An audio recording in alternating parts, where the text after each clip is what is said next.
أما بعد فأعوذ بالله من الشيطان الرجيم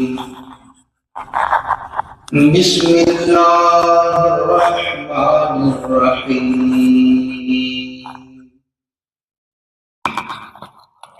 وَإِذْ قَالَ مُوسَى لِقَوْمِهِ يَا قَوْمِ إِنَّكُمْ ظَلَمْتُمْ أَنفُسَكُمْ بِاتِّخَاذِكُمُ الْعِجْلَ فَتُوبُوا إِلَى بَارِئِكُمْ فَاقْتُلُوا أَنفُسَكُمْ ذَلِكُمْ خَيْرٌ لَكُمْ عِندَ بَارِئِكُمْ فَتَابَ عَلَيْكُمْ إِنَّهُ هُوَ التَّوَّابُ الرَّحِيمُ صدق اللہ مولانا العظیم وبلغنا رسولہ النبی الامین الکریم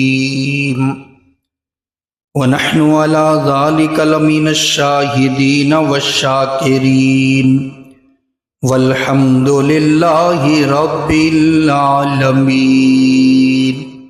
بڑی محبت سے درود و سلام، صلاۃ و سلام علیک یا سیدی یا رسول اللہ وعلی آلک و اصحابک سیدی یا حبیب اللہ، صلاۃ و سلام علیک یا شفیع المذنبین وعلی آلک و اصحابک یا رحمت العاشقین۔ گرامی قدر معزز سامعین اور حاضرین حضرات، پچھلے جمعۃ المبارک میں ہم نے سورہ بقرہ کی آیت نمبر 53 تک تفسیر کو سمجھا تھا، اور آج اس سے آگے چلتے ہیں۔ اللہ تعالیٰ مجھے حق سچ کہنے کی توفیق عطا فرمائے۔ اللہ فرماتا ہے وَإِذْ قَالَ، اور یاد کرو، وَإِذْ قَالَ مُوسَىٰ لِقَوْمِهِ، یاد کرو جب موسیٰ نے اپنی قوم سے کہا، یا قوم، اے میری قوم، انکم ظلمتم انفسکم باتخاذکم العجل، اے میری قوم، بے شک تم نے اپنے آپ پر ظلم کیا تھا بچڑے کو پوج کر۔ یہ بچڑا کیسے پوجا گیا وہ میں نے پچھلے جمعۃ المبارک میں اختصار کے ساتھ اس کی وضاحت کر دی تھی کہ وہ سامری سنارے نے وہ بچڑا بنایا تھا تو اس کے منہ میں جبریل کے گھوڑے کے پاؤں کی مٹی ڈالی تھی، وہ میں نے آپ کو یاد آ گیا ہوگا، وہ میں نے بیان کر دیا تھا۔ تو موسیٰ علیہ السلام نے فرمایا تم نے بڑا ظلم کیا، آپ تو گئے تھے تو رات لینے اور پیچھے یہ کام ہو گیا۔ فرمایا فَتُوبُوا إِلَى بَارِئِكُمْ، بس چاہیے کہ تم اپنے اللہ کے حضور توبہ کرو۔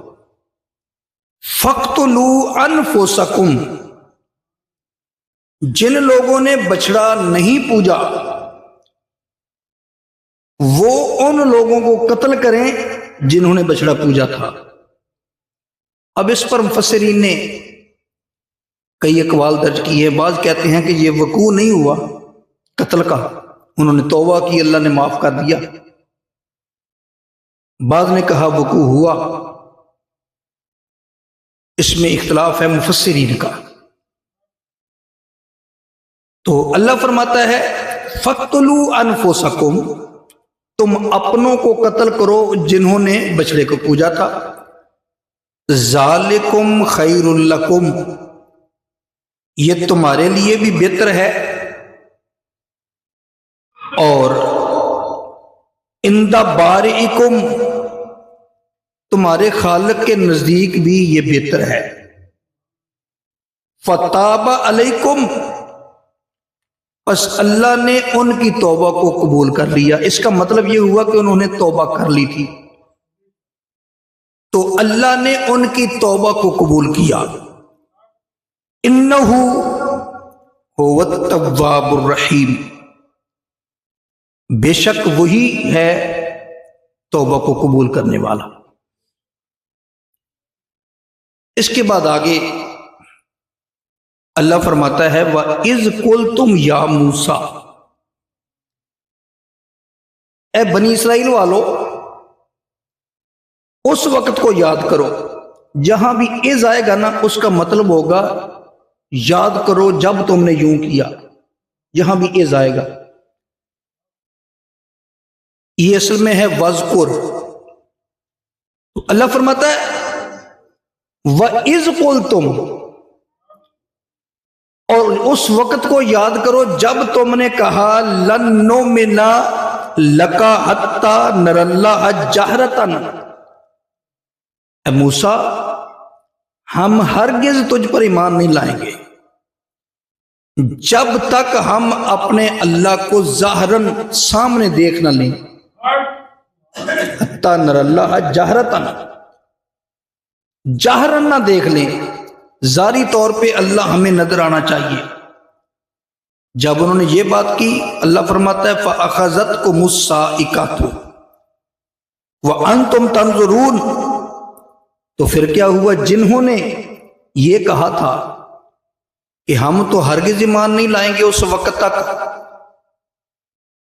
جب تک اللہ ہمیں ظاہری نظر نہ آ جائے. اوپر والے بند اسپیکر تو ظاہری نظر نہ آ جائے. اللہ فرماتا ہے پھر ان کو بجلی کی کڑک نے پکڑ لیا. بجلی کی کڑک نے ان کو پکڑ لیا یعنی ان کو ختم کر دیا مار دیا. وَأَنْتُمْ تَنظُرُونَ تم دیکھ رہے تھے. جو ان کا حشر ہوا یہ کہنے والوں کا کہ ہم اللہ کو بغیر دیکھے کہ نہیں مانیں گے ان کا جو حشر ہوا تم دیکھ رہے تھے. فرماتا ہے اللہ فرماتا ہے ثم بعثناکم من بعد موتکم لعلکم تشکرون پھر ہم نے تمہیں موت کے بعد دوبارہ زندہ کیا. ثم بعثناکم من بعد موتکم لعلکم تشکرون پھر ہم نے تمہیں زندہ کیا جلایا تمہاری موت کے بعد. یہاں پر ایک بات سمجھنے کی کوشش کریں. بعض لوگ جو حیات النبی کے منکر ہیں وہ کہتے ہیں ایک مرتبہ موت آ جائے روح نکل جائے تو قیامت تک اس آدمی کے اندر روح نہیں آئے گی وہ زندہ نہیں ہو سکتا.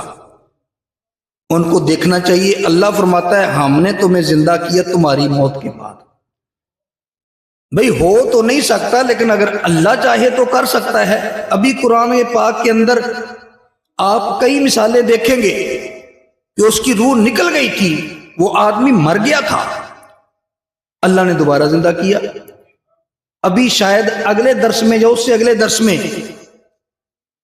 ایک بڑا طویل واقعہ آ رہا ہے جس کی وجہ سے اس سورہ کو سورہ بقرہ کہتے ہیں. وہ بقرہ کا گائے کا پورا واقعہ آ رہا ہے اس میں بھی مردہ آدمی کو زندہ کیا گیا. تو یہ کہنا جس کی روح نکل جائے وہ قیامت تک واپس نہیں آ سکتی ہم کہتے ہیں آ نہیں سکتی میرا اللہ لا سکتا ہے. ہمارا عقیدہ یہ ہے ویسے عام حالات میں آ تو نہیں سکتی لیکن میرا اللہ چاہے تو وہ لا سکتا ہے. وہ زندہ کو مردہ کر سکتا ہے مردہ کو زندہ کر سکتا ہے. یہ اس کی طاقت ہے اس کی قدرت ہے. اس کی قدرتوں کو ماننے کا نام ہی تو ایمان ہے. اگر ہم اس کی قدرتوں پر یقین نہیں رکھتے تو پھر ہمارا ایمان کدھر گیا. اور اللہ فرماتا ہے ہم نے تمہیں تمہاری موت کے بعد دوبارہ زندہ کیا تاکہ تم شکر گزار بن جاؤ. اچھا پھر ایسا ہوا ان لوگوں کو کہا گیا یہ جو بنی اسرائیل والے تھے ان کا اصل وطن شام تھا. یوسف علیہ السلام کے زمانے میں یہ مصر میں آ گئے تو شام پر قوم عمالقہ نے قبضہ کر لیا. اب ان کو حکم ہوا کہ وہ اپنا وطن ان سے خالی کرواؤ، جہاد کرو. یہ جہاد سے بھاگ گئے، یہ جہاد کرنے کے لیے تیار نہیں ہوئے. تو پھر اللہ نے اس کے بدلے میں کیا کیا؟ اللہ نے ان کو وادی تی میں قید کر دیا. اب قید کرنے کے لیے تو جیل چاہیے، لیکن جب اللہ قید کرنا چاہتا ہے اس کو جیل کی ضرورت نہیں ہے. وادی تی اس کے اندر قید کر دیا. قید کا مطلب کیا تھا؟ یہ جتنا مرضی سفر کرتے تھے شام کو وہاں کے وہاں ہی تھے. جدھر کو چلتے ادھر کو چلتے پھر بھی وہیں، ادھر کو چلتے چل چل کے شام ہو جاتی پھر وہیں ہوتے. تو 40 سال تک یہ وادی تی میں قید رہے یہ لوگ بنی اسرائیل والے، لیکن جو مانگتے تھے وہاں ان کو ملتا رہا. انہوں نے کہا ہے موسیٰ ہم تو مارے گئے، اتنی دھوپ ہے، اس کا کچھ کیا جائے. اللہ فرماتا ہے وَظَلَّلْنَا عَلَيْكُمُ الْغَمَامَ، ہم نے تم پر بادل کا سایہ کر دیا. وادی تی میں تم پر بادل کا سایہ کر دیا. پھر انہوں نے کہا مجھے کھانے کو کچھ چاہیے. اللہ فرماتا ہے وَأَنزَلْنَا عَلَيْكُمُ الْمَنَّ وَالسَّلْوَىٰ، تو ہم نے تم پر من اور سلوہ نازل کیا. یہ من و سلوہ کیا ہے؟ مفسرین فرماتے ہیں کہ یہ جو من ہے نا، منا، یہ من ایک طرح کا کھانا تھا. جس طرح شبنم نہیں پڑتی، شبنم درختوں پر پڑتی ہے، پتوں پر پڑتی ہے، زمین پر اگر کوئی چیز پڑی اس پر پڑتی ہے، تو یہ جو من تھا نا یہ اس طرح شبنم کی طرح پڑتا تھا. جو سلوہ ہے یہ بٹیر ہے، بٹیر کا گوشت ہے. تو اللہ فرماتا ہے ہم نے تمہیں اس وادی تی میں من بھی دیا، وہ کھانے والی ایک مخصوص چیز دی، اور تمہیں سلوہ بٹیر بھی دیے، اور کہا کلو من طیباتکم ما رزقناکم، کھاؤ اس پکیزہ رزق میں سے جو ہم نے تم کو دیا ہے. وما ظلمونا ولکن کانوا انفسہم یظلمون، تم نے جو کچھ کیا ہے یہ ظلم ہم پر نہیں کیا، تم نے اپنے آپ پر کیا تھا، تم نے اپنے آپ پر کیا تھا. آگے اللہ فرماتا ہے وَإِذْ قُلْنَا ادْخُلُوا هَٰذِهِ الْقَرْيَةَ فَكُلُوا مِنْهَا حَيْثُ رَغَدَ، اللہ فرماتا ہے پھر ہم نے تم کو کہا کہ اس بستی میں داخل ہو جاؤ. اب وہ کون سی بستی تھی؟ اس میں بھی مفسرین کے کئی اقوال ہیں.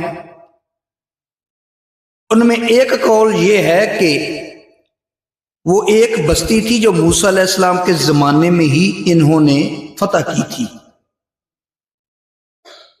موسیٰ علیہ السلام کے زمانے وہ تازہ فتح ہوئی تھی. اللہ نے فرمایا وَإِذْ قُلْنَا ادْخُلُوا هَٰذِهِ الْقَرْيَةَ، اس بستی میں داخل ہو جاؤ اور جو چاہو کھاؤ. وَادْخُلُوا الْبَابَ سُجَّدًا، جب تم نے داخل ہونا ہے نا تکبر سے داخل نہیں ہونا. یہ بستی تم نے فتح کر لی ہے، تکبر سے داخل نہیں ہونا. سجدہ، سجدہ کرتے ہوئے یعنی عاجزی کرتے ہوئے، جھکتے ہوئے داخل ہو جاؤ. وَقُولُوا حِطَّةٌ نَغْفِرْ لَكُمْ، اور تمہاری زبان پہ جاری ہو حِطَّةٌ، حِطَّةٌ، یا اللہ ہمیں بخش دے، یا اللہ ہمیں بخش دے، ہم تمہیں معاف کر دیں گے. اس بستی میں تم نے جانا ہے عاجزی کے ساتھ، اور تمہاری زبان پر کوئی تکبر کا لفظ نہ ہو، بس حتتن حتتن، یا اللہ ہمارے گناہ بخش دے۔ اللہ فرماتا ہے نغفر لکم خطایاکم وسنزید المحسنین، ہم تمہاری خطاؤں کو بخش دیں گے اور ہم احسان کرنے والوں کو مزید، اور ہم زیادہ دیتے ہیں نیکوکاروں کو اور زیادہ دیتے ہیں۔ لیکن انہوں نے حتتن نہیں کہا۔ اللہ فرماتا ہے فبدل الذین ظلموا قولا غیر الذی قیل لہم،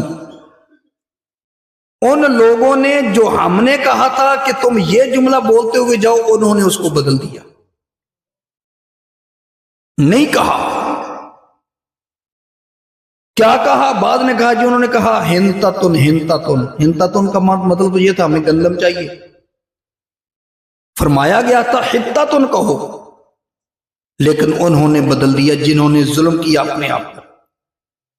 اللہ فرماتا ہے جب انہوں نے ہماری بات نہیں مانی، فَأَنزَلْنَا عَلَى الَّذِينَ ظَلَمُوا رِجْزًا مِّنَ السَّمَاءِ، پھر جن لوگوں نے اپنے آپ سے زیادتی کی، ظلم کیا، ہم نے ان پر آسمانوں سے عذاب نازل کیا، رِجْزًا مِّنَ السَّمَاءِ بِمَا كَانُوا يَفْسُقُونَ، بسبب اس کے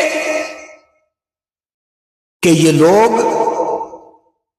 نافرمانی کرنے والے تھے۔ اب وادی تی میں 40 سال گزارنے تھے، پیاس نے تنگ کیا،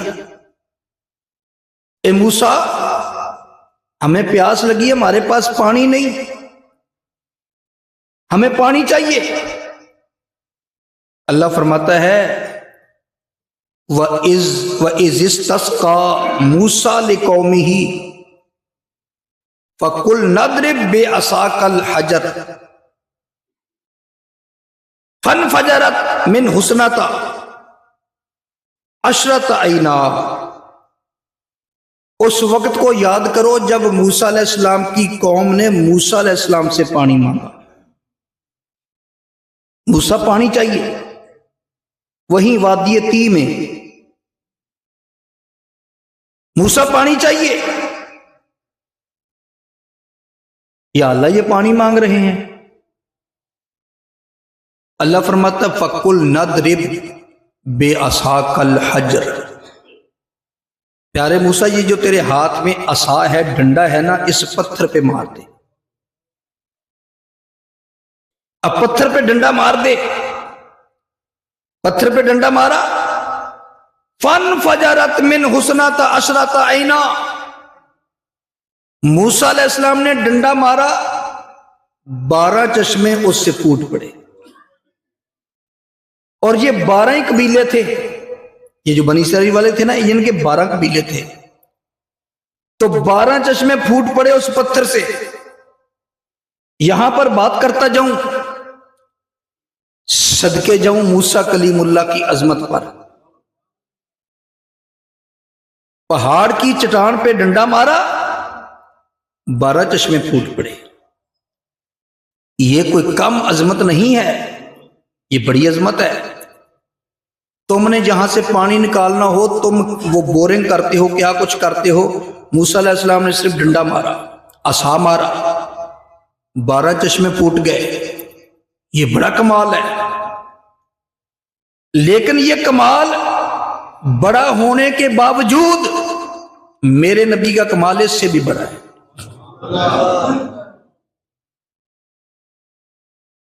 پتھروں سے پانی نکلا کرتے ہیں، پہاڑوں سے چشمے پھوٹا کرتے ہیں، لیکن سیدنا موسیٰ علیہ السلام نے ڈنڈا مارا، کوئی اور مشینری استعمال نہیں کی، نکال دیا۔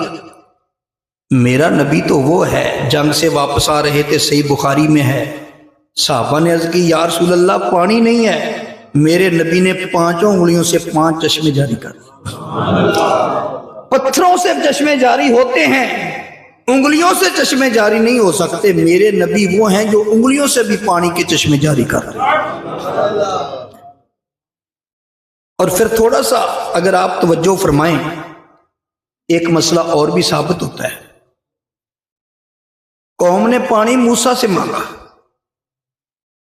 موسیٰ سے مانگا، اپنے نبی سے مانگا۔ موسیٰ علیہ السلام نے یہ نہیں کہا تم مجھ سے مانگ رہے ہو، اللہ سے مانگ لو، میں تو غیر اللہ ہوں۔ اب پیغمبر تھا، پتا تھا یہ مجھ سے پانی اس لیے مانگ رہے ہیں کہ ان کو پتا ہے یہ اللہ سے لے کر دے گا نا، ان کو پتا ہے۔ اب اللہ نے بھی پانی کیسے دیا؟ اللہ چاہتا تو ویسے ہی چشمہ جاری کر دیتا، پانی کا چشمہ ویسے ہی جاری کر دیتا۔ جیسے سیدنا مریم جب عیسیٰ علیہ السلام کو جڑنے لگی، عیسیٰ علیہ السلام پیدا ہوئے تو سیدہ مریم پریشان تھی، اللہ تعالیٰ نے فرمایا گھبرا نہیں، حزی علیہ کے بجز نخلاتے تو ساکت علیہ کے رطبا جنیا، یہ تیرے سامنے درخت ہے کھجور کا، خوش کھجور کا درخت ہے، لیکن اس کو ہلانا تیرا کام ہے، تازہ کھجوریں دینا اس کا کام ہے۔ اور اپنے قدموں کی طرف دیکھ، یہ پانی کا چشمہ ہے، اس سے ٹھنڈا اور میٹھا پانی پی۔ اب اللہ نے سیدہ مریم کے لیے چشمہ جاری کر دیا۔ ایوب علیہ السلام کو جب شفا دینی تھی ان کے لیے چشمہ جاری کر دیا۔ اسماعیل علیہ السلام کے لیے چشمہ جاری کر دیا۔ جناب عبد المطلب جس وقت وہ زمزم کا فیصلہ کروانے جا رہے تھے، یہ تمام باتیں آپ نے سنی ہوئی ہیں، اس لیے میں اشارتاً کر رہا ہوں، تو ان کا اونٹ جہاں بیٹھا تھا، جب اونٹ اٹھا وہیں سے پانی کا چشمہ جاری ہو گیا، تو اللہ یہاں بھی ڈائریکٹ پانی کا چشمہ جاری کر سکتا تھا، لیکن نہیں، فرمایا پیارے موسیٰ ڈنڈا تم مارو۔ بتانا مقصود یہ تھا کہ کام میں ہی کرتا ہوں، کرواتا اپنے پیاروں سے ہوں، طاقت میری ہوتی ہے، قدرت میری ہوتی ہے، کبھی میں وہ اپنی قدرت ولی سے ظاہر کرتا ہوں، کبھی نبی سے ظاہر کرتا ہوں۔ اب فرمایا مار ڈنڈا، ڈنڈا مارا تو 12 چشمے پھوٹ پڑے۔ اللہ فرماتا ہے قد علم کل اناس مشربہم، ہر قبیلے نے اپنی گھاٹ جو تھی وہ پہچان لی اور اپنی اپنی گھاٹ پر آ گئے۔ 12 چشمے تھے، ایک ایک چشمہ ہر ایک نے لے لیا۔ پھر فرمایا کلو وشربو من رزق اللہ ولا تعصوا فی الارض مفسدین، فرمایا کھاؤ پیو اللہ کے دیے ہوئے رزق سے، زمین میں فساد مت پھیلاتے پھرو۔ پہلے جب اللہ تعالیٰ نے ان کو من و سلوہ دیا، اس وقت بھی فرمایا اللہ کے دیے ہوئے رزق سے کھاؤ پیو۔ اب جب یہ پانی کے 12 چشمے پھٹے تو اب بھی اللہ نے فرمایا کلو وشرب، کھاؤ پیو اللہ کے رزق سے، ولا تعصوا فی الارض مفسدین، زمین میں فساد نہ پھیلاؤ۔ اچھا اب دیکھو ان کی بدبختی دیکھو، ٹھنڈا میٹھا پانی، 12 چشمے ان کے اپنے اپنے چشمہ، ہر قبیلے کا اپنا چشمہ، اپنی گھاٹ، کھانے کے لیے کوئی محنت نہیں کرنی پڑتی، من اور سلوہ، وہ بٹیرے اور وہ کھانا جو حلوے جیسا تھا، جو شبنم کی طرح آ کر گرتا تھا، یہ اٹھا کر کھا لیتے تھے۔ اتنا اعلیٰ کھانا اور بٹیر کا گوشت۔ اب ان کی بدبختی دیکھو، اللہ فرماتا وَإِذْ قُلْتُمْ يَا مُوسَىٰ لَن نَّصْبِرَ عَلَىٰ طَعَامٍ وَاحِدٍ، اے موسیٰ ہم ایک ہی کھانے پر صبر نہیں کر سکتے، یعنی ہم ایک ہی کھانا کھا کھا کے آک گئے ہیں، تنگ آ گئے ہیں۔ یہ من و سلوہ بغیر کسی محنت کے ملتا تھا نا تو ان کو قدر نہیں آئی، اور پھر اتنا اعلیٰ کھانا تھا، اللہ جو آسمانوں سے نازل کر رہا تھا، تو کہنے لگے نہیں، لن نصبر علی طعام واحد، ہم ایک ہی کھانا کھا کر تنگ آ گئے ہیں، ہم سے صبر نہیں ہوتا۔ فادع لنا ربک،